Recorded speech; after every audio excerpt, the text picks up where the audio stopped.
شاریبنڈا police نے 2 افراد کے خلاف مقدمہ درج کر لیا، جن میں 79 مقدمات میں ملوث ایک روڈی شیٹر ایوب خان بھی شامل ہیں۔ ایوب خان کے ساتھ آصف نگر کے کمارواڑی علاقے کے رہائشی فاروق کے خلاف بھی کیس درج کر لیا گیا ہے۔ شکایت کے مطابق متاثرہ شخص نے سال 2024 میں ملزمان کے ساتھ کاروبار میں پارٹنرشپ کے وعدے پر 4,70,000 روپے سرمایہ کاری کی تھی۔ بعد ازاں اس نے تقریباً 6 تولے سونے کے زیورات بھی دیے، جنہیں قرض ادا کرنے کے بہانے رہن رکھ کر واپس نہیں کیا گیا۔ جنوری میں رقم کی واپسی کا مطالبہ کرنے پر ایوب خان نے مبینہ طور پر دھمکیاں دی، جس کے باعث متاثرہ شخص خوفزدہ ہو گیا اور پولیس سے رجوع ہوا۔ اب پولیس نے خصوصی ٹیمیں تشکیل دے کر ایوب خان کی گرفتاری کی کوشش تیز کر دی ہے، جبکہ ڈی سی پی کرن کھیرے نے روڈیزم اور بھتہ خوری پر زیرو ٹالرنس کی وارننگ دی ہے۔ بیان میں کہا گیا ہے کہ روڈی شیٹرز کی جانب سے خوف یا اثر و رسوخ کا غلط استعمال کرنے کی کسی بھی کوشش سے سختی اور قانون کے مطابق نمٹا جائے گا۔ عوام کو زور دے کر اپیل کی گئی ہے کہ وہ ایوب خان کی موجودگی اور سرگرمیوں سے متعلق مستند معلومات فراہم کریں۔ اطلاع دینے والوں کی شناخت کو مکمل طور پر خفیہ رکھا جائے گا۔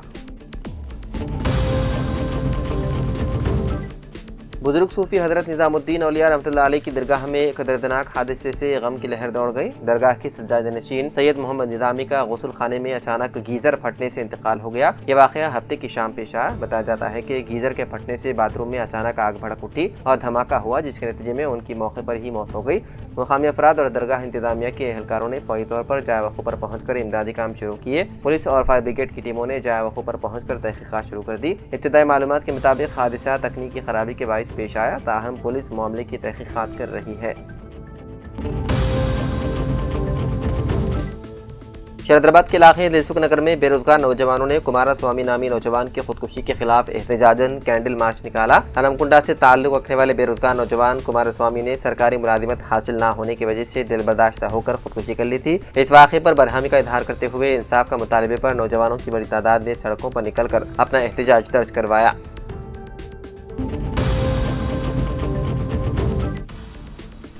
راجندر سلسلہ ضلع کے گمبھیراؤ پیٹ پولیس نے پائپوں کی چوری کے معاملے میں 4 افراد کو گرفتار کر کے عدالتی ریمانڈ پر بھیج دیا۔ سب inspector of police Anil Kumar نے بتایا ہے کہ منڈل کے مصطفی نگر گاؤں کے مدافعات میں واقع بٹالہ چیرو نہر سے متعلق 9 پیکج لفٹ اریگیشن اسکیم کے تحت جاری کام کے دوران EMR کمپنی کے لوہے کے پائپ چوری کیے جا رہے تھے۔ انہوں نے کہا کہ مقامی پولیس عملے نے گیس کٹر کی مدد سے پائپ کاٹتے ہوئے ملزمین کو رنگے ہاتھوں پکڑ لیا۔ ملزمین کٹے ہوئے پائپوں کے ٹکڑے ماچا ریڈی منڈل کے رہنے والے حامد کو فروخت کر رہے تھے۔ پولیس نے اس سلسلے میں مصطفی گاؤں کے رہنے والے پی دیویا، بابو، شیخ امتیاز اور حامد کے خلاف مقدمہ درج کرتے ہوئے انہیں عدالتی ریمانڈ پر بھیج دیا۔ سب انسپکٹر انل کمار نے کارروائی میں حصہ لینے والے constable Srinath B Srinivas اور نریندر کی ستائش کی۔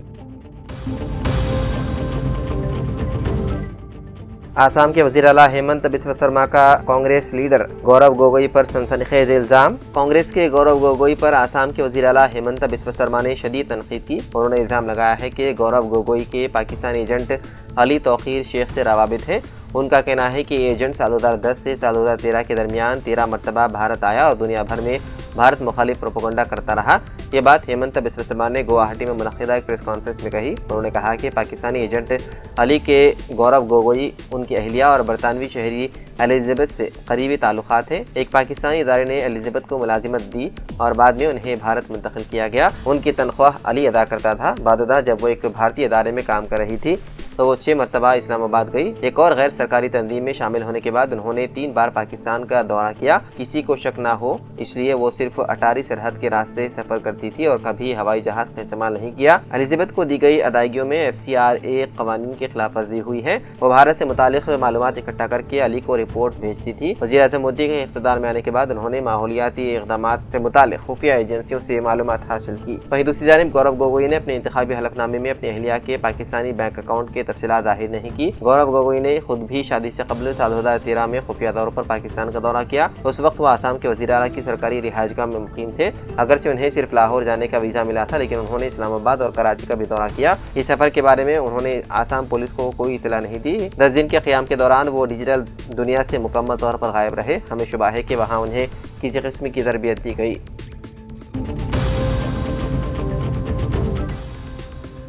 تلنگانہ کے نلگنڈا ضلع میں ناگرجنا ساگر کنال میں ایک کار گر پڑی۔ یہ واقعہ ہفتے کی رات میدمانور منڈل کے مکندہ پورم کے قریب پیش آیا۔ اس حادثے میں میاں بیوی لاپتہ ہو گئے جن کی تلاش جاری ہے۔ تفصیلات کے مطابق تریپورارم منڈل کے کومپا ساگر گاؤں سے تعلق رکھنے والے یلپا اور پدما حادثے کے بعد کار میں ہی پھنس کر لاپتہ ہو گئے، جبکہ کار ڈرائیور زندہ بچ کر نکل گیا۔ ہفتے کی رات تقریباً 11 بجے کار کا سراغ مل گیا تھا، تاہم یلپا اور پدما کی کوئی اطلاع نہیں مل سکی۔ اس کے باعث اتوار کی صبح بھی تلاش اور امدادی کارروائیاں جاری ہے۔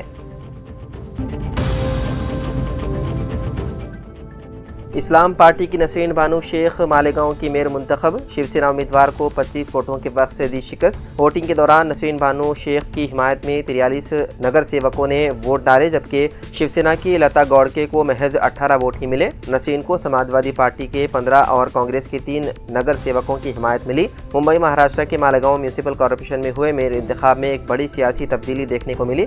مقامی اسلام پارٹی کے امیدوار نسرین بانو شیخ مالیگاؤں کی نئی میئر منتخب کی گئی۔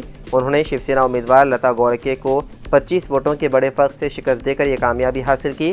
اس انتخاب نے میونسپل کارپوریشن کی سیاست میں نئے حالات پیدا کر دیے اور سیکولر فرنٹ کی طاقت کو بھی صاف طور پر ظاہر کر دیا۔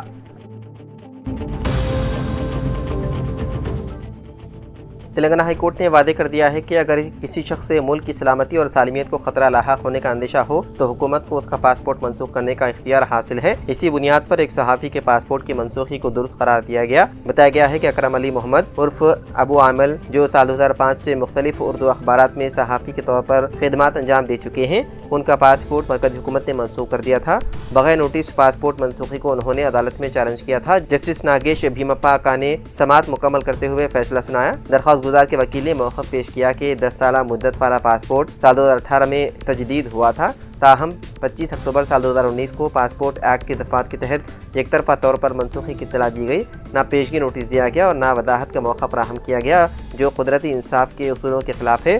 اس دلیل پر ریجنل پاسپورٹ آفیسر کے وکیل نے بتایا کہ ریاستی انٹیلیجنس کی خفیہ رپورٹ کی بنیاد پر پاسپورٹ منسوخ کیا گیا۔ رپورٹ میں اندیشہ ظاہر کیا گیا تھا کہ درخواست گزار بیرون ملک ایسی سرگرمیوں میں ملوث ہو سکتا ہے جو بھارت کی خود مختاری اور سالمیت کے لیے نقصان دہ ہو۔ مزید یہ کہا گیا کہ انٹیلیجنس اطلاعات کے مطابق ان کے بعد مشتبہ روابط بھی ہیں اور ماضی میں ان کے خلاف سنگین الزامات سامنے آئے تھے۔ فریقین کے دلائل سننے کے بعد ہائی کورٹ نے کہا کہ پاسپورٹ کی بحالی کوئی بنیادی حق نہیں بلکہ قانونی ضوابط کے تحت ہی پاسپورٹ جاری یا منسوخ کیا جاتا ہے۔ عدالت نے یہ بھی وعدہ کیا ہے کہ قومی سلامتی اور عوامی مفاد سے متعلق معاملات میں قدرتی انصاف کے اصولوں سے استثناء ممکن ہے اور اسی بنیاد پر درخواست کو خارج کر دیا گیا۔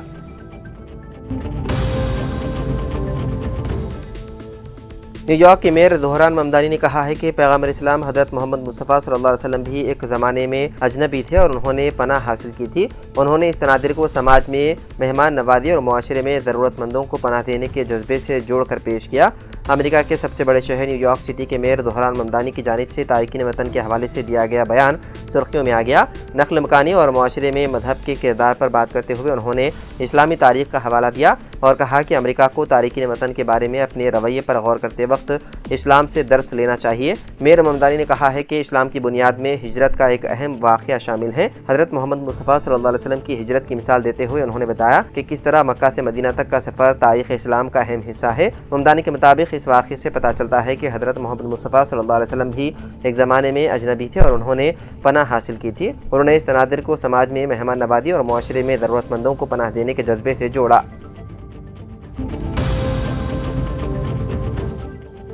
عیدگاہ زہرا نگر بنجارہ ہلز کی انتہائی قیمتی اراضی پر سب رجسٹرار دفتر کی تعمیر کے علاوہ اسے عوامی استعمال کے پارک کے طور پر ترقی دینے کے اقدامات کے خلاف سابق صدرنشین تلنگانہ وقف بورڈ محمد مسیح اللہ خان نے شدید احتجاج کرتے ہوئے مقامی عوام کے ہمراہ مذکورہ عیدگاہ کا دورہ کرتے ہوئے ریاستی حکومت اور تلنگانہ وقف بورڈ سے مطالبہ کیا کہ وہ فوری طور پر اس اراضی کے تحفظ کے سلسلے میں اقدامات کرے۔